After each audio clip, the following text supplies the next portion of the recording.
everyone, welcome to the Stay Hungry podcast with Joel and Andy. Today we shall be talking about whether you need your own marketing agency or not.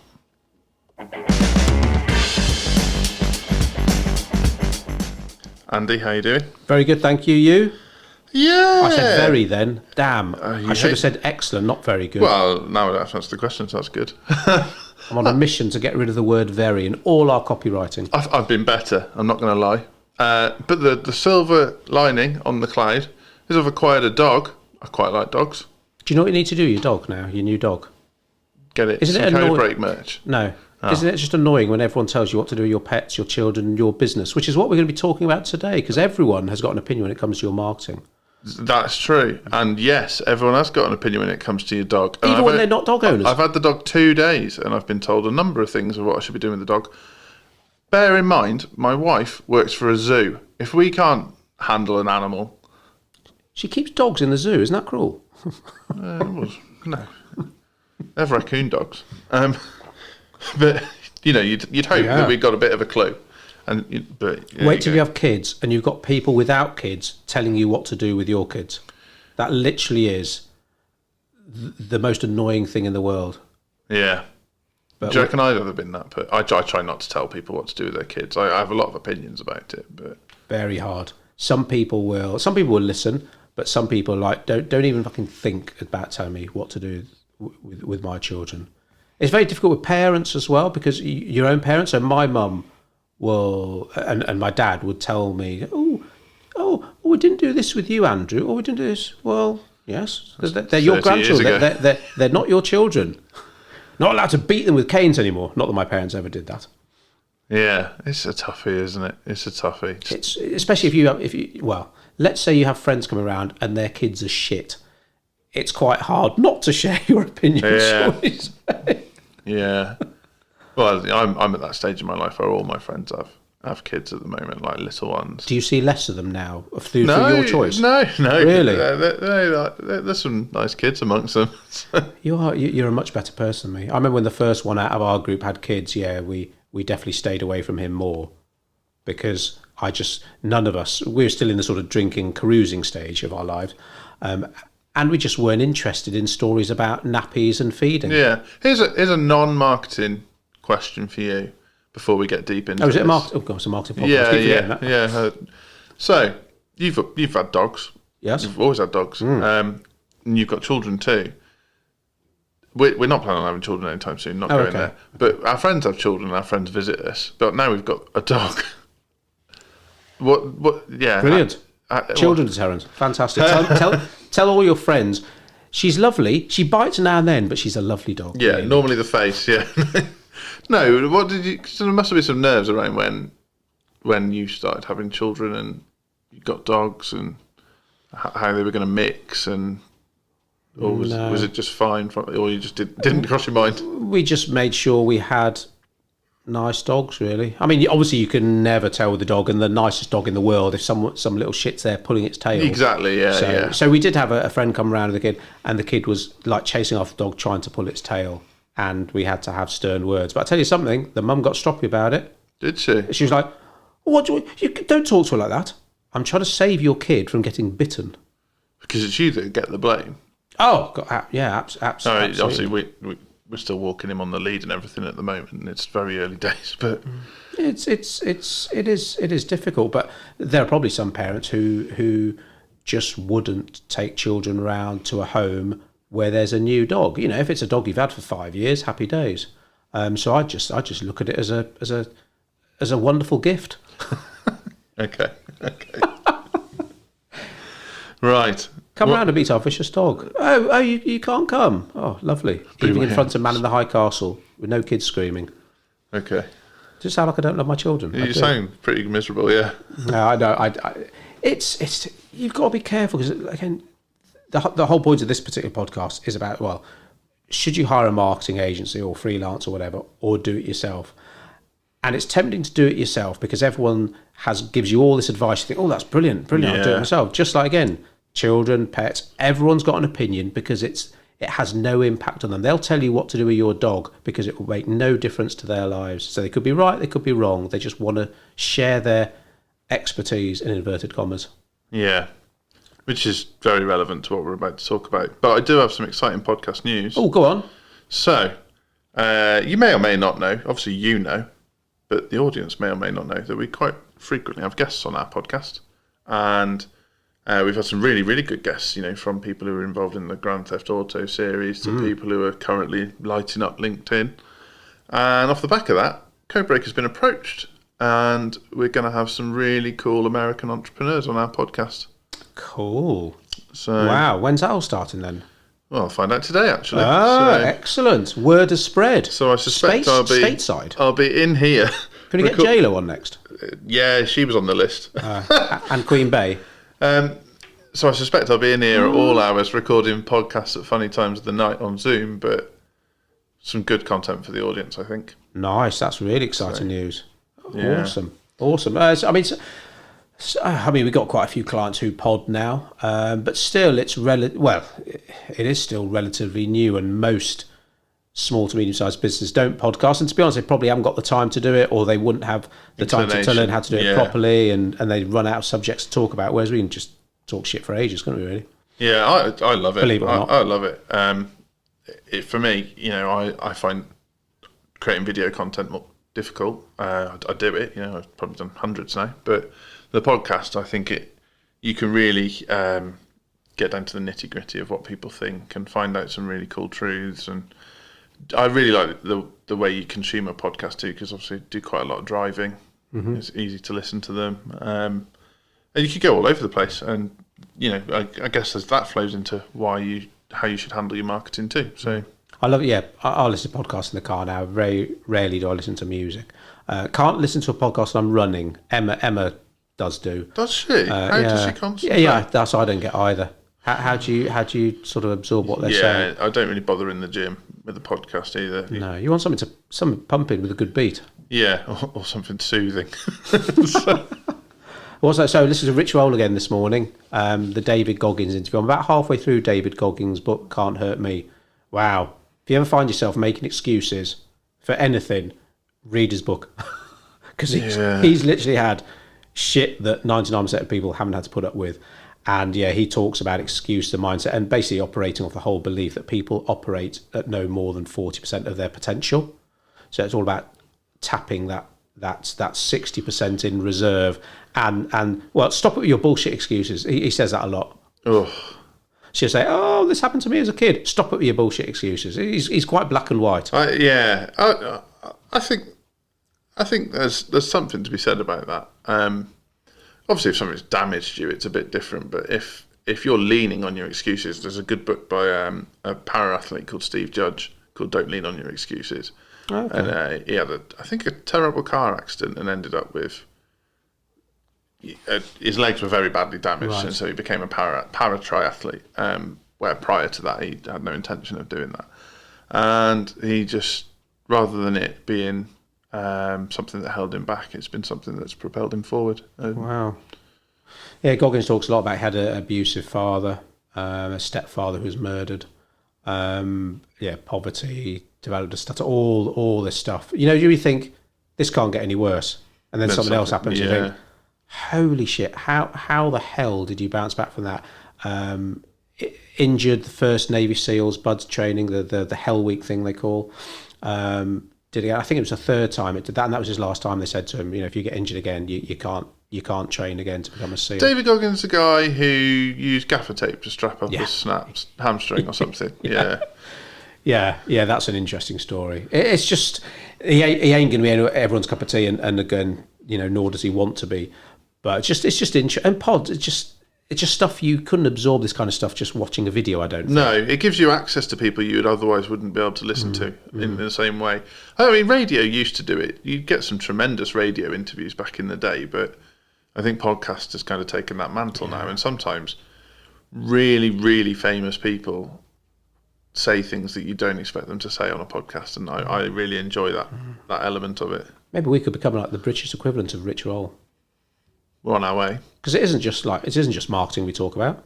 In fact, I don't think we talked about anything marketing related so far today. We will get onto it, I promise you. But our Thursday podcasts that we record, they're purely about mindset, confidence, mental health stuff. Because again, all the tools and techniques in the world ain't any good if you haven't got the mindset to employ them. Execute, yeah. Yeah. I mean, how many times do we hear about people, they spend thousands of pounds to go to some expo or seminar? Right, okay, well, tell me what you learned then, show me your notes, when you're going to implement it. Oh yeah, it's on my to-do list. And it's like, well, that was just a waste of money then, wasn't it? Knowing stuff is half the battle. Absolutely. It's so true. And I guess in terms of doing your own marketing versus outsourcing it, not everybody can execute every day. We know that. Everyone has an off day. Sometimes you have a few off days. And the risk, I guess, when you decide to take on your marketing yourself is if you're having an off day, there's no one else there to pick up the pieces. Where one of the benefits of outsourcing to an agency, I guess, is maybe one of the agencies having an off day, but there's 6 or 7 other people there that can yeah. And the people employed by that agency, I'm sure this won't always be the case. They got to love what they do. And the first thing I'll say to a business owner is considering doing their own marketing. And let's face it, there are some business owners out there who are awesome at their marketing. You got to love it. Most successful business owners or most ambitious business owners will realise how important marketing is. So let's park that one. Okay, let's assume everyone knows that marketing is important. If you're listening to this podcast, chances are you understand the importance of marketing. Exactly. So you understand the importance of marketing, but how much do you love doing it? 'Cause you got to love it, otherwise you might as well do something else. So how much do you love your marketing, and then how much time are you willing to put aside to learning your craft and to continuously learn? Because it ain't a case of right, done my marketing qualification, that's it now, I'm just going to implement. It's like, well, marketing changes pretty quickly. Yeah. Especially social media. Well, more than daily, really. Yeah.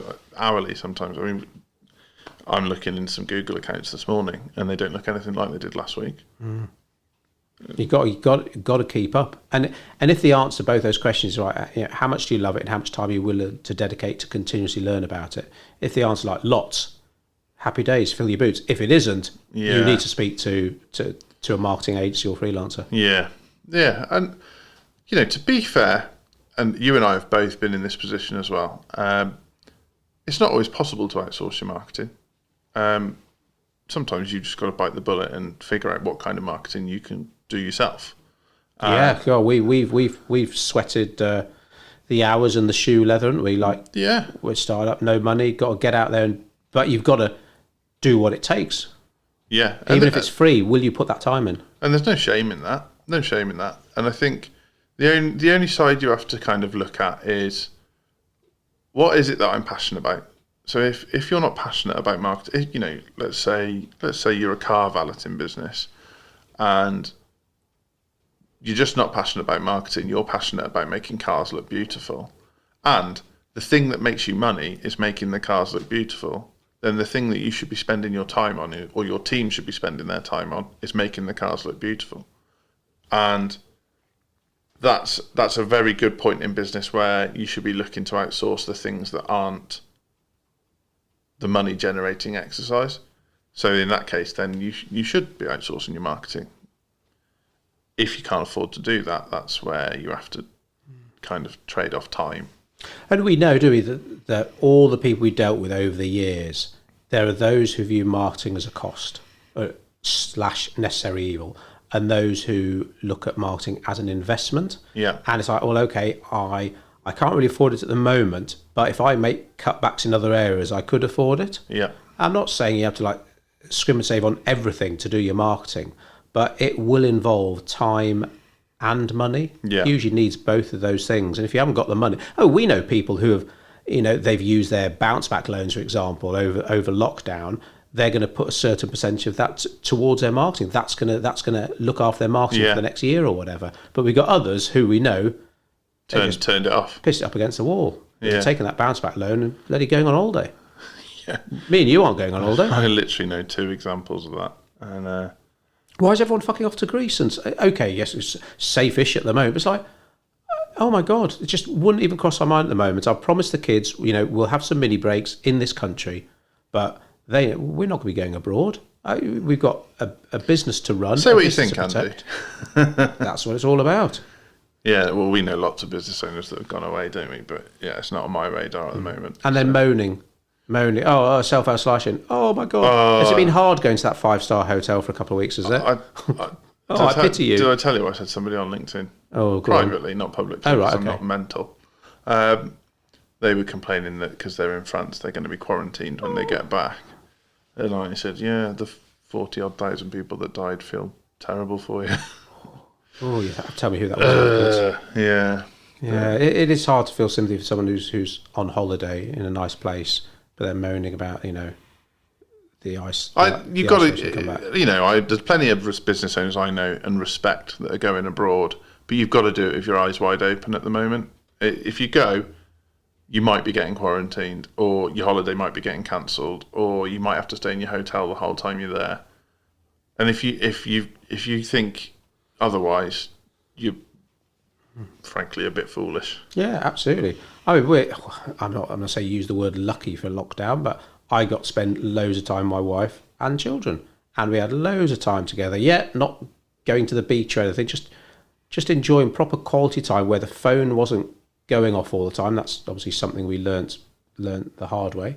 And it was so it's almost like, not that we don't need a holiday, but all that time together, really sort of appreciate what we have. And like you say, there's all these people who are really dying, getting ill, or you're losing loved ones, or your loved ones are suffering.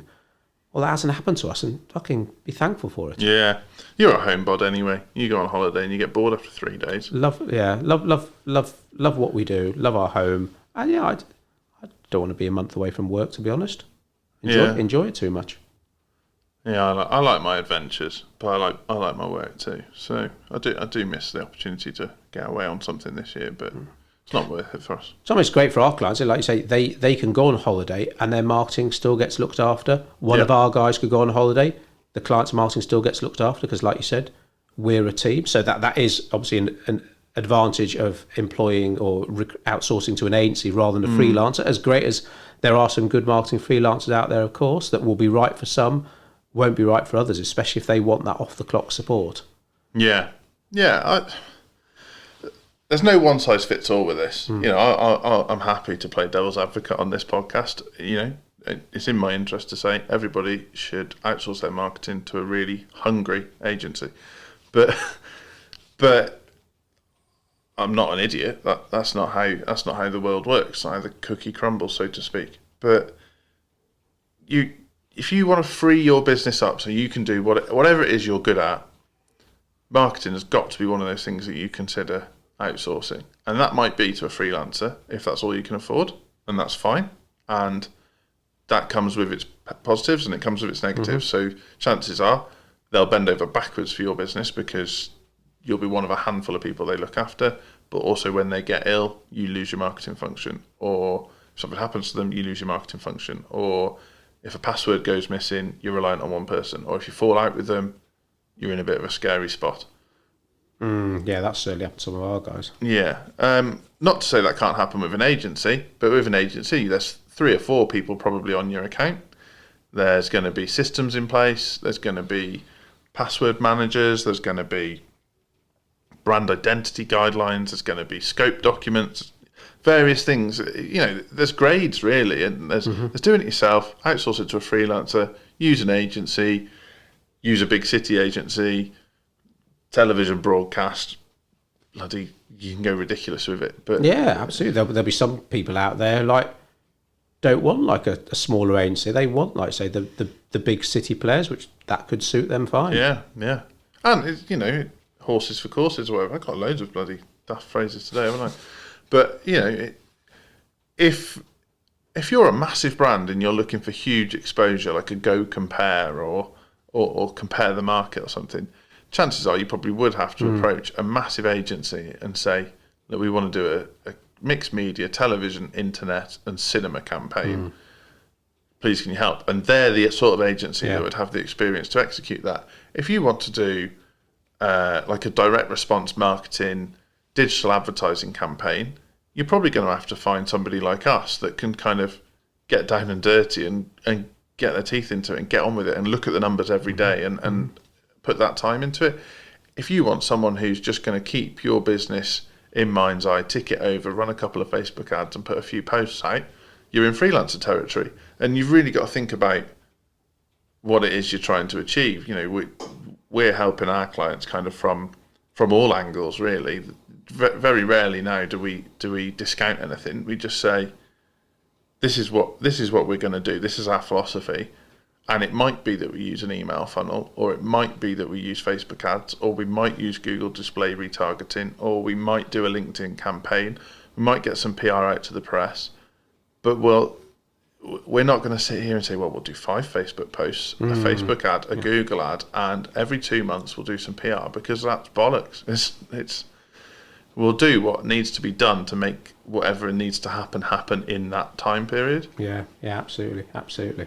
So I mean, there's so many. I mean, we always talk about time because that's what so many people still undervalue. They think, oh, it didn't cost me anything, or oh, I got this for 10 quid. Yeah, but it like took you like 5 hours to like source that product for 10 quid, whereas you could have sourced one for 12 quid in like half an hour, and that time that you will never get back if you're there, you know, at 7 o'clock, 8 o'clock at night, working on a bloody Facebook ad campaign or going through marketing spreadsheets when you should be downstairs playing with your kids, having dinner with your kids. Then, God, do you really want to be doing that? And if that's the case, then happy days. If you want to be doing that, brilliant.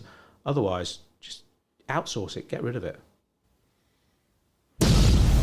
Hey, it's Georgia at Codebreak. Thanks for listening to the Stay Hungry podcast. If you're hungry for more, don't forget to check out all the free marketing content on codebreak.co.uk. Haven't heard that one before. Yeah. Thought I'd try and press a different button today. Our new creative manager. Good on, Georgia. Yeah, it's hard. The content, having that creativity, that's something definitely help, obviously, a lot of businesses with, because so much social media, they just post the same shit day in, day out. And there's got to be some of that spark. And I think, well, creativity, I think you've either got it or you haven't. Yeah, I mean, she's got it in the bucket load. She has. There's a company locally, a big company. I'm not going to name any names, but I could almost set up a marketing meme Twitter feed for what they're putting out at the moment. And I know they're outsourcing their marketing too, and it's killing me. It's killing me to just watch it happen and to see this kind of pastiche crap they're putting out when I know what they're trying to achieve and I know what they're doing. It's just... So what would you say if their client was actually delighted with everything? Because maybe they just, well, let's say they don't know any better. If they just see this pretty stuff going out, I think, saves me having to do it. Wonderful. Do you think at some point they'll realise, oh, hang on, it's not actually moving me towards my goals? I don't know what their goals are, in all fairness. Okay. If their goals are to acquire new businesses locally for whatever they do, they're certainly not going to achieve them doing what they're doing now. If their goals are to look like they're having a poke at social media, and for their kind of oldie-worldy historic clients to just see that they've got a presence ticking over, then maybe it's okay. But certainly, it's not output that we put out. No. Yeah, we talk about this a lot, don't we? About sometimes it just unfortunately isn't about the quality; it's about how you market it. And we talk about the numerous products over the years that have won out against better products, but they've won out because of better marketing. Yeah. And sometimes you see all the glitter and the shiny baubles. That's brilliant. Oh, look at that website. Oh, it's wonderful. It looks so cool. Okay, that's great, but you told me you want to sell more of your shit. Yeah. Your website doesn't do that. It looks brilliant, but it doesn't move you towards it doesn't make the boat go faster. Yeah, and I'm in conversation with a client about that at the moment. They won't mind me talking about it, but there are far too many clicks between where you land and the basket for what you purchase.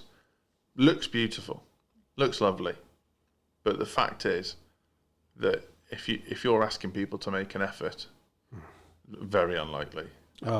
I mean, we don't do it so much anymore, apart from some very key strategic clients. But we have done years and years of handling social media engagements for clients, haven't we? Literally Friday nights, weekends, Christmas Day, dealing with the great British public.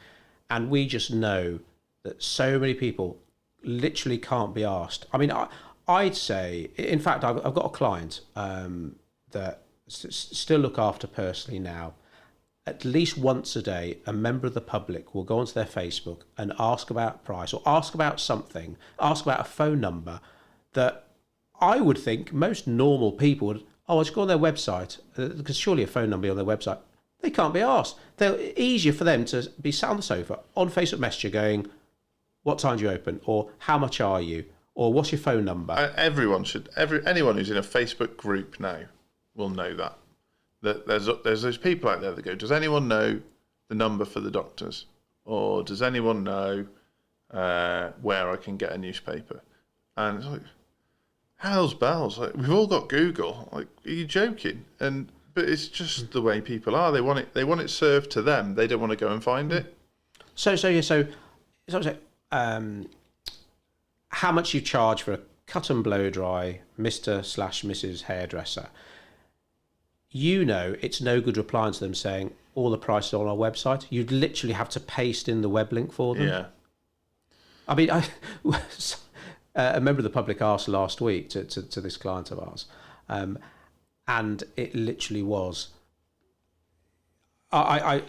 You know, when you think don't get wound up about it, they're not having a go at you. You sound a bit wound up. I just couldn't believe how lazy this person was. Wanted to know something that was on the website. So I sent them a link to the website. Now, stupid me, I didn't send them a link to the exact page where this information on, even though it was very obvious. They wrote back within seconds, I can't find it. And so it's like, oh my God, I was just shocked. So I wrote back with the exact web link. Here it is. Oh, wow. It's in paragraph 3 of the third scroll. Wow. I want to know more about your company. Here's a link to our website. Oh, sorry, I should have sent you the link to our about page, even though that's the second thing on the menu. But that's, here's me. That's the rub, isn't it? That's the rub. Yeah. That's the way it is. So you have to accommodate it. Unless a client, well, actually, I'm willing to run the risk of me not getting that business because of that lazy person. No, most clients are like, well, actually, I want to get them. I want the lazy people. Let's make it easy for them. And that's what we're talking about, clicks to basket as well, isn't it? They might think you've got a good product, but you're making them make too much effort. So the less friction there is in the transaction, or the less friction there is in the interaction, or whatever it might be, a marketing agency like us would break that down to the simplest possible process.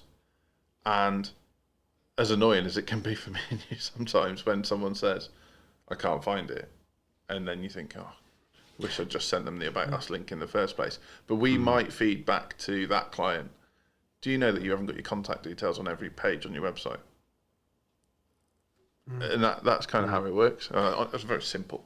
I mean, in case anyone thinks I'm being horrible or snobby, I'll tell you that I'm lazy as well. And my wife and I, at least once a week, will get to the payment part of a website to buy some stuff online, and we won't buy because they haven't got the PayPal option, because we don't want to have to get up, go and find our wallet or purse, get our credit card, come back into Lounge to finish the transaction. We just want to be able to log on to PayPal and do it then. You're a big PayPal user, are you? Oh, massive, yeah. Oh, okay. I save my card details on my phone. Yeah, don't do that.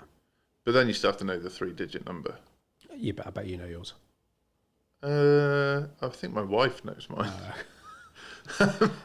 Yeah, I don't even access some of our accounts. Only my wife has access. It's like, blimey. But she's probably a smart cookie. But yeah, it's like, really excited. I want to buy this product. I will pay the price. I'll even pay the delivery, although that gets my goat now. People expect free delivery.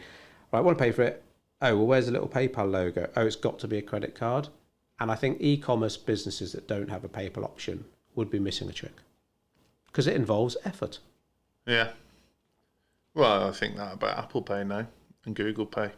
If you aren't thinking about implementing those options, you're missing a trick. I mean, I realise there's costs involved as well, and you've got to balance it up. Is it worth it? But what would our business mentor say if we said that about?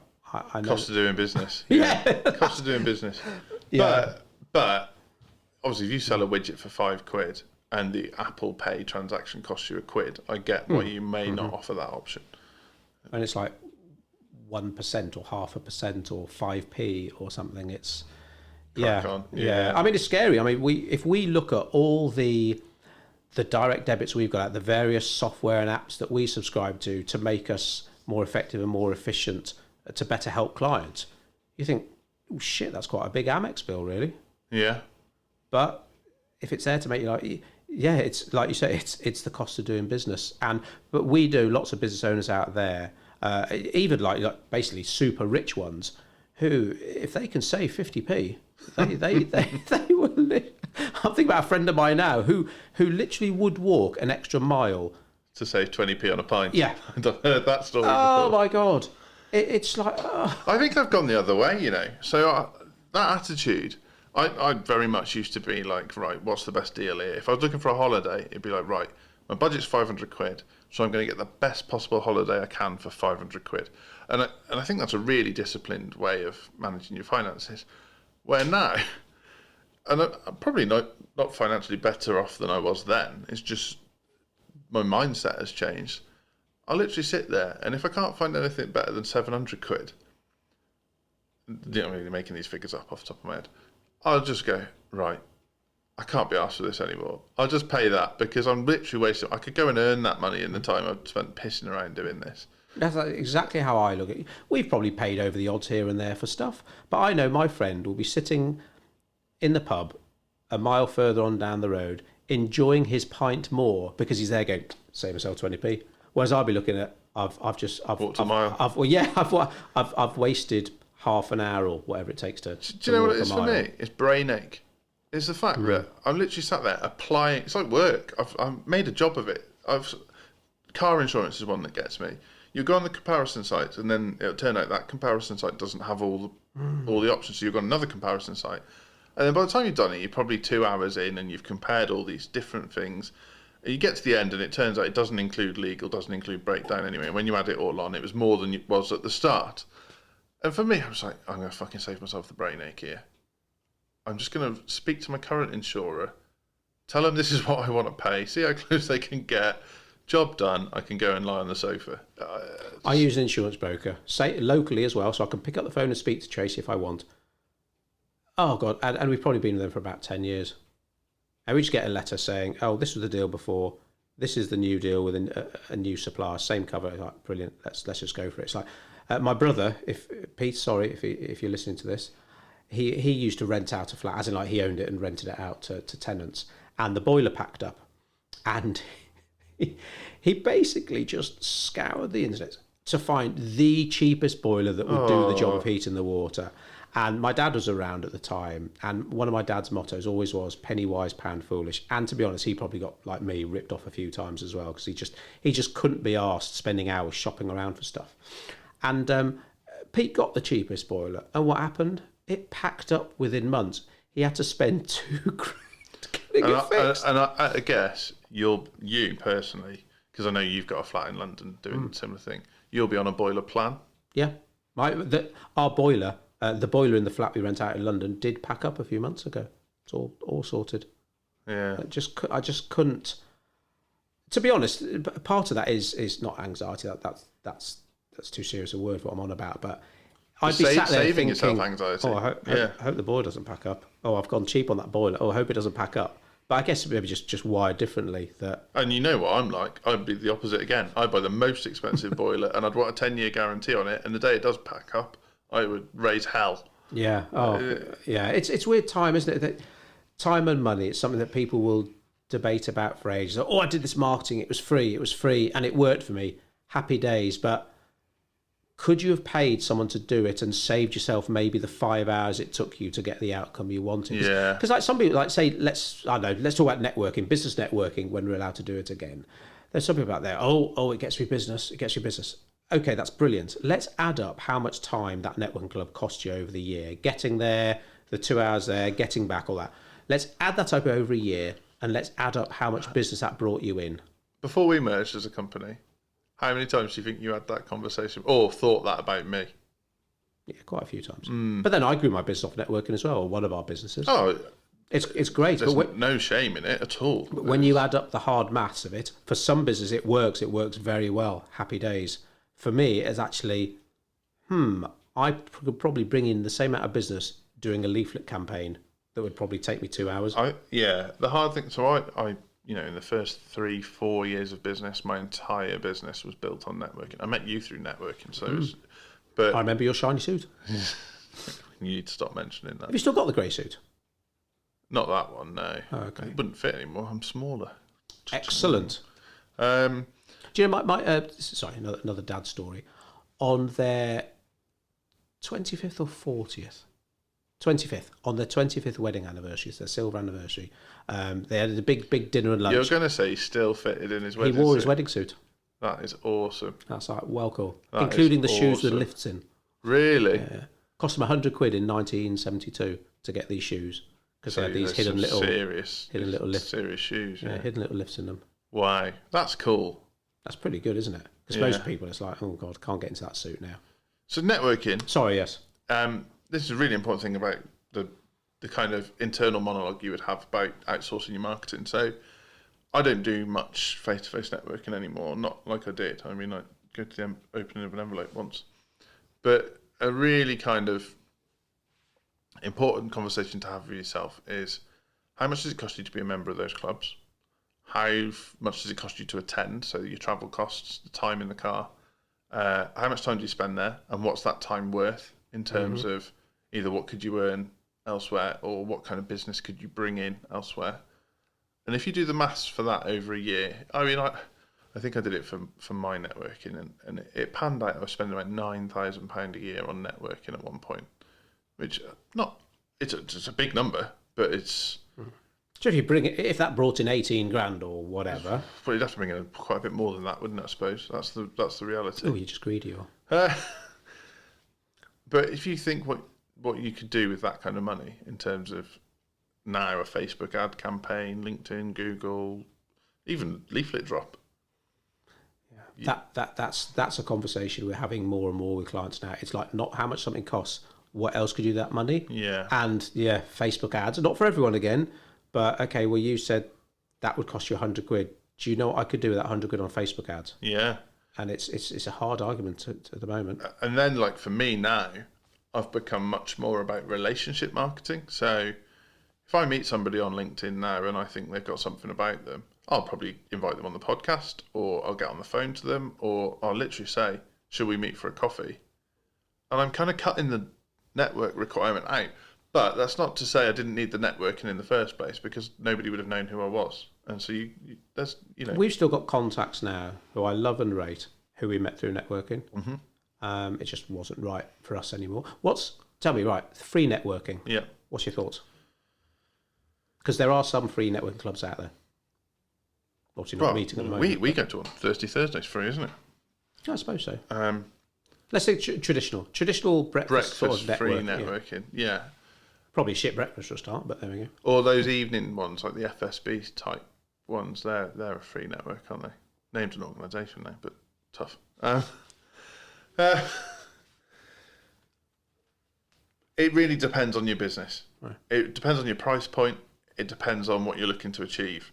If you're a fresh business, you don't know anybody in the business community, and you want to get yourself out there. And it could be you want to practice your pitch, or you want to hone your social skills. I mean, I started my business and I didn't know anybody in business, so it was a big benefit of networking for me was the fact that I would go and see how other people did it. Now I know in hindsight that 9 out of 10 of those people weren't doing a great job of networking, but I've met some stunning networkers on the way, people who attend these groups. They then arrange coffees with people, they follow up, they very good at referring other business, so they're not just networking for themselves. The more you give, the more you get type mentality. If you can go to a free networking event with that mindset, you will get something out of it. If you're going to a free networking event with the mindset of, I need to sell my shit, you're not going to sell anything and everyone's going to be annoyed with you. Pillaging for business. Yeah. Oh, it didn't get me anything. It's a free networking club and you just stood up and just sold your shit. I mean, what do you expect? We've had an example of this over the weekend, non-networking example. We were talking about this before, where we offer a free SEO report for people. There's no strings attached. I'll be entirely clear. The string is you end up in our email funnel, which you can unsubscribe from. So there's a loose string that you can snap quite quickly. Other than that, you get an SEO report that tells you your site speed, it'll tell you how your keywords are performing, it'll tell you how your competitors are doing, it'll tell you various, little technical tips and give you an overall score for your website. I don't want to give that away anymore now. You've made it sound too... It's bloody good. Yeah, it's great. And in some sort of weird scenario, anyway, we had some contact from somebody who couldn't understand why we hadn't quoted them to fix all the things our report said was wrong with their website. Well, because we're not pillaging for business. What we're doing, that's the start of our relationship. Maybe, 20 emails into our funnel, we might drop something about, oh, and by the way, we can help you with this. But at the beginning, we genuinely just want to help people. Yeah.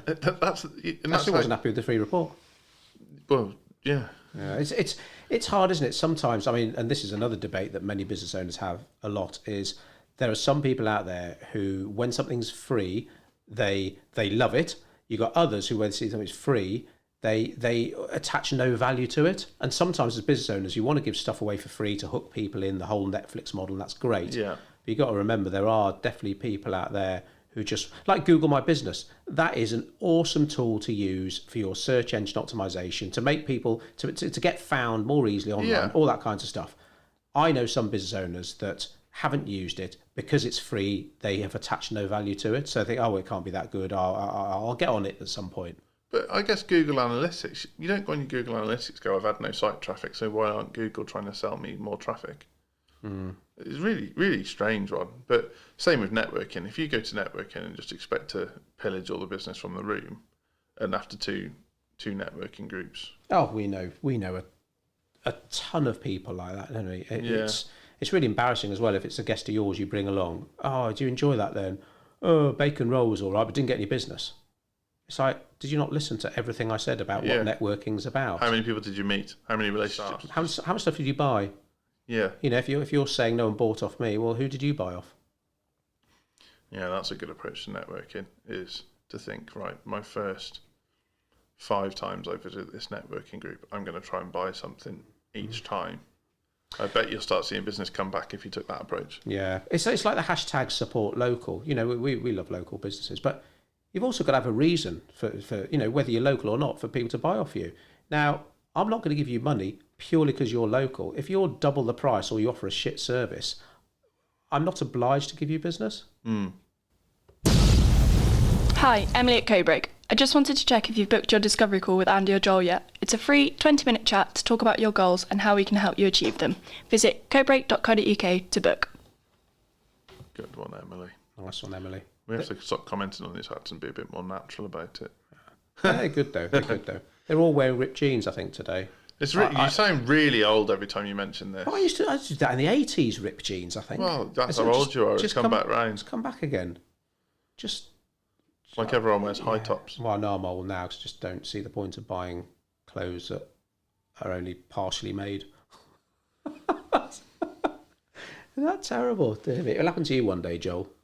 But I'm having to watch it happen to you. But I can't. You brought a book to read to work today. I can't turn up approaching 50 wearing ripped jeans. That'd just be... I don't know. Now with your new haircut, I reckon you could get away with it. Now I've got hair. Attempt to shave it all off. There was a programme called, not Battle of the Bands. Oh, you might know it. It's where a guy goes and tries to reform old bands. Have you seen it? Oh, yeah, that was quite recent, wasn't it? Like he tried to, I think a different programme, we tried to reform the A-Team. Obviously part of and then he did New Kids on the Block or something. Yeah. So he did one, and I think it was, not Spandau Ballet, because they're still going, but I think it was Kajagoogoo or something. Was this Justin Lee Collins? Obviously he's disgraced now, isn't he? It was Justin Lee Collins, wasn't it? Yeah. And tried to get this band back together from the 80s, my era. And, of course, these guys are all in their 50s and stuff now. And basically, they get the band back together to rehearse and they do a gig. Well, one of the guys from the band turned up. And so there he is, in his mid-50s. And he was just dressed like he was back in the band in his 20s. What do you call those bloody, is it camo trousers with the big pockets on? Is it camo? Not canvas. Oh. No. Oh. Oh God, that's That's really annoying me now. Why have you done that to us? Converse. They're not combat trousers. They're combat trousers. That's it. You mean like utility pants? Don't you? Yeah, combats. But straps on and buckles, and it's like, oh my God, you're in your mid-50s, It's like there comes a point You where wouldn't, you have you to. wouldn't have said that to Lemmy, though, would you? Yeah, some people can get away with it. Lemmy could do it. Like, well, what was he when he died in his 70s? Yeah. He could get away with it. This guy from Kajagoogoo. I guess with Lemmy, though, he was never in fashion to be out of fashion. He's just Lemmy. Yeah. I'll set my own trend, I find it quite hard watching the documentary about him. The Netflix one. Yeah, was it him and his son talking about a threesome they had with some groupie, and it's like, That is weird. yes. Do you know what you're saying? It's like, but yeah, there we go. The podcast just reached a new depth. Talking about threesomes with your dad, brilliant. Yeah. Wow. I don't know where to... the example I was going to use is of a band that have come back but seem to have aged well. Take That. Oh, So yeah. I saw a Take That video the other day. It was like Relight My Fire or something. But they're all in vests and weird trousers, and they like rip their shirts off halfway through. And obviously now Gary sat behind a piano. Gary just literally looks like the trimmest, coolest man ever. And Robbie over lockdown, I was watching him do. He's back in shape. Oh yeah, doing really well, isn't he? And he was singing. We talked about this the other day, didn't we? The horn section, like all done remotely over Zoom and stuff. But yeah, grey hair, but he was looking really cool. And like you say, much cooler when he was 17, doing his like sort of Running Man in a string vest. Yeah. But, well, it was probably cool at the time. We probably all thought it was cool. I don't think string vests would have been cool. Actually, I did buy a vest after watching Die Hard for the first time. You've got a 118 vest at the moment. I've seen you running in it.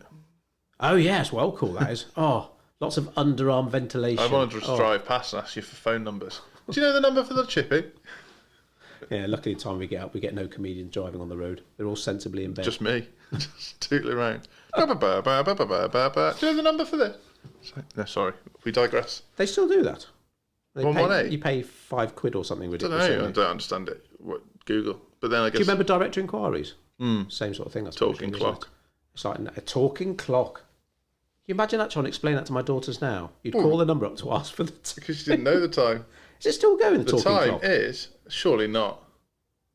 I'm going to find out. Oh, let's find out now. If it stopped, I bet it was recently. There'll be no one in our office except me and you that knows what Talking Clock is. And I also remember that when Comic Relief used to come round, the voice of Talking Clock would be like Lenny Henry or something. Talking clocks. But you don't wear a watch, do you? Do you? No, I've got a phone. Yeah, so lots of people don't wear watches now because they just always glued to their phone. I love I'm watches lost. though. I'm lost without mine. My Apple Watch. I mean, do all my fitness and stuff through it, and it's got my heart monitor on it. Yeah. It's invaluable now. The fitness app. Just love it. Whether I'm in the gym Which or one? running. What's your go-to? It's called Work Outdoors. So it's Okay. specifically for the Apple Watch. It's not an Apple product. Okay. But so it does your heart rate, all your splits. So you could say, right, I want to run for 5 minutes, jog for 2, walk for 1, run for... And you can program that in. Yeah. It's That's really very cool. clever. Really cool. So I map my fitness, map my walk, map my ride. Okay. All under You still Armour. riding your bike? Yeah, And I yeah. asked that the other day, and I said, I don't know, because I know you're Yeah. a beast in the gym, but... Couple of rides in a week on the bike, couple of sessions of the PT a week, and then I need to add in a couple of gym sessions. But, And not eating, of course. well, Holy shit, I know what we haven't talked about.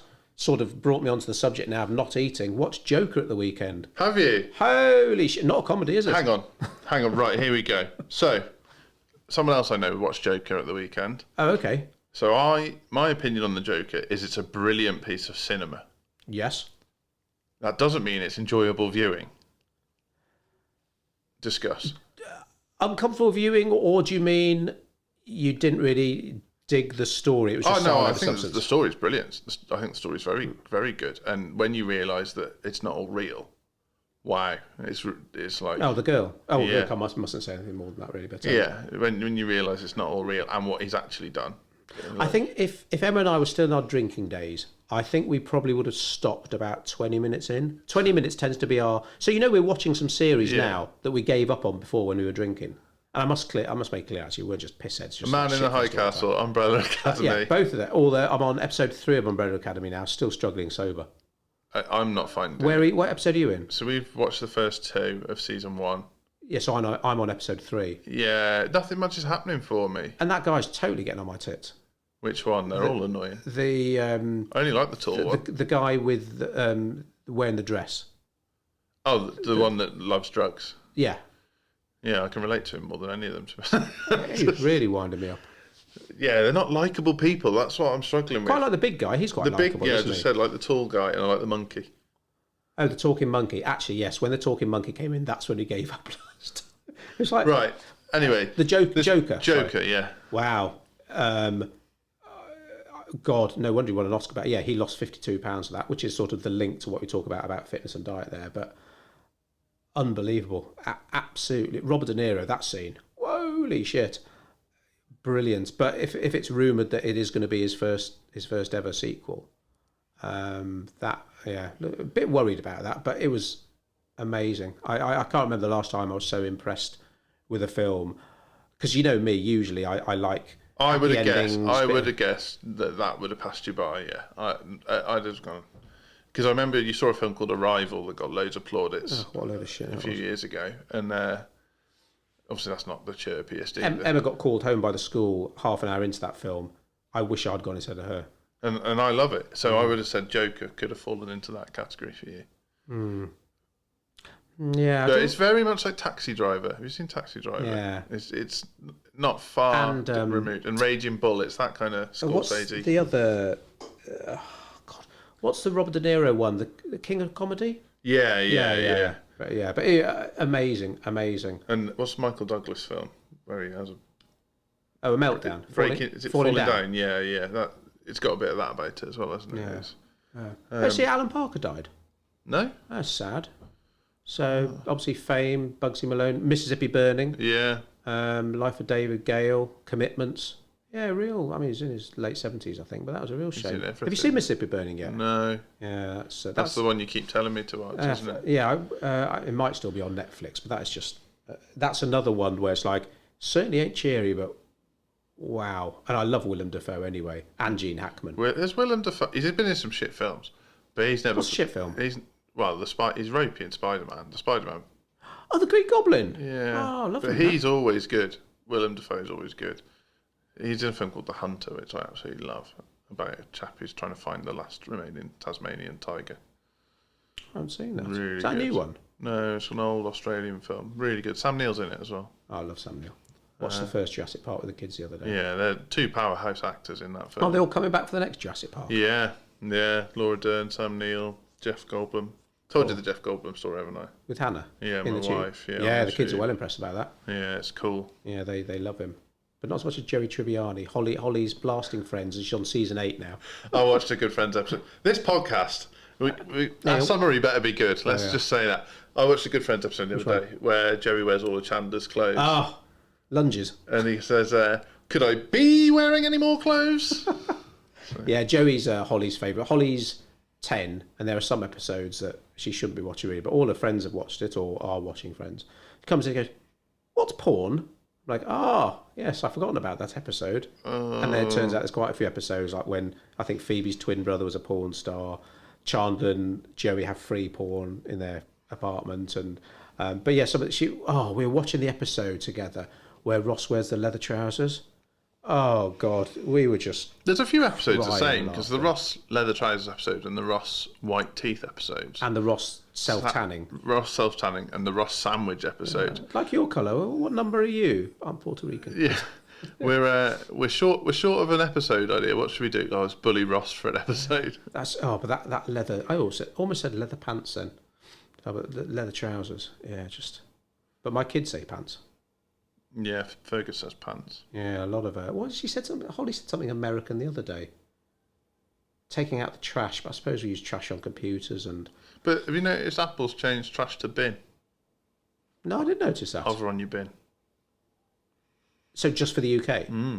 Wow, that's interesting. Hey, what are we talking about? Don't know. Something Yeah, so- about whether you should outsource your marketing.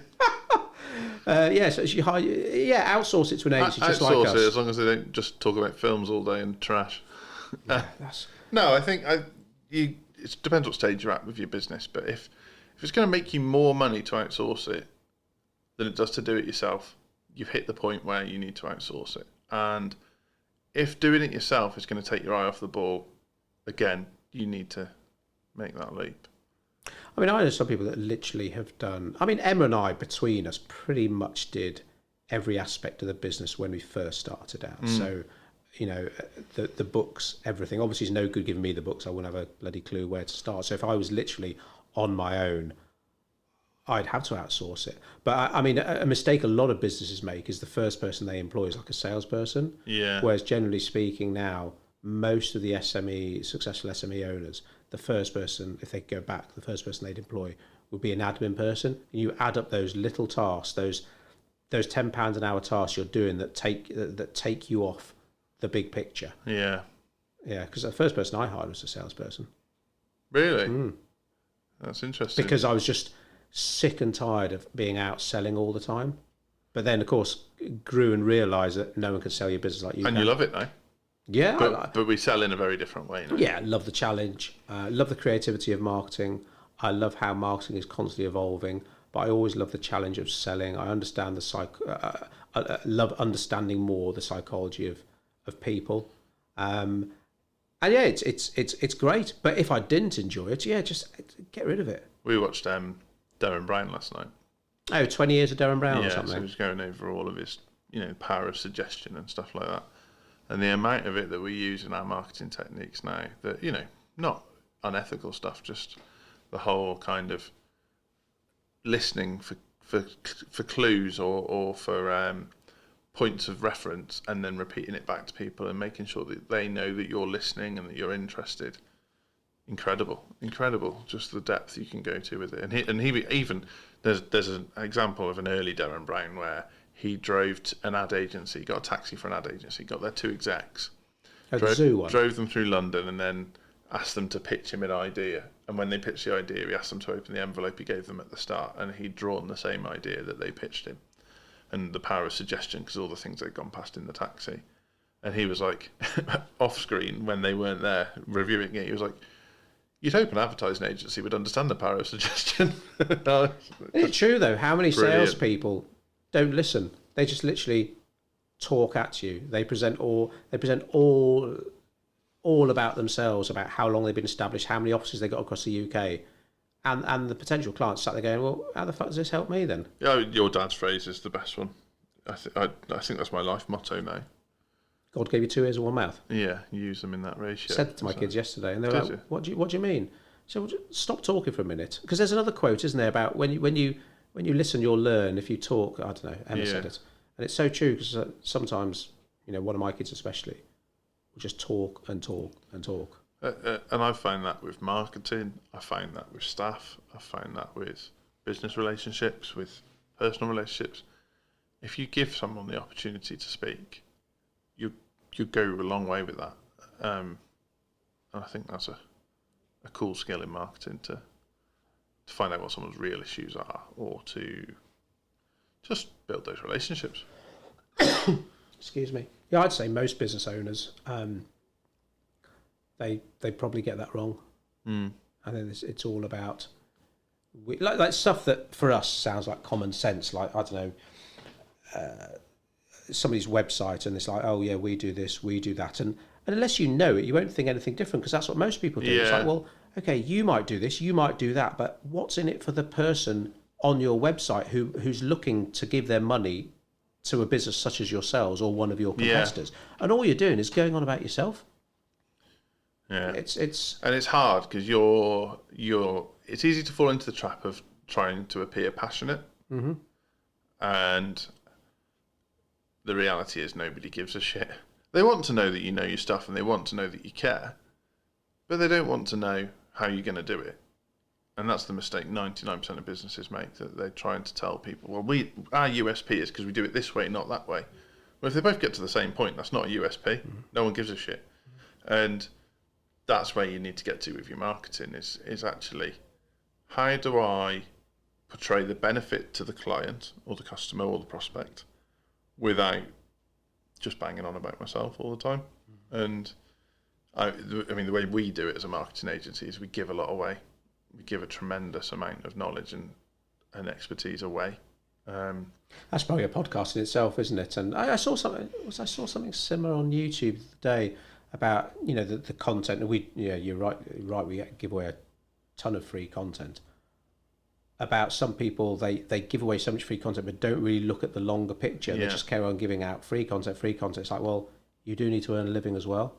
It's about making sure that the content you're putting out there is part of a strategy. Yeah, I think that's it. And Hate using that word. Strategy. Yeah. We're very good at strategy. I know. I know. It's just one of those terms that you think every marketer just talks about that when they want to sound important. Yeah, exactly. I think if you break it down, whether you're doing your marketing yourself or using an agency, right, what's my goal?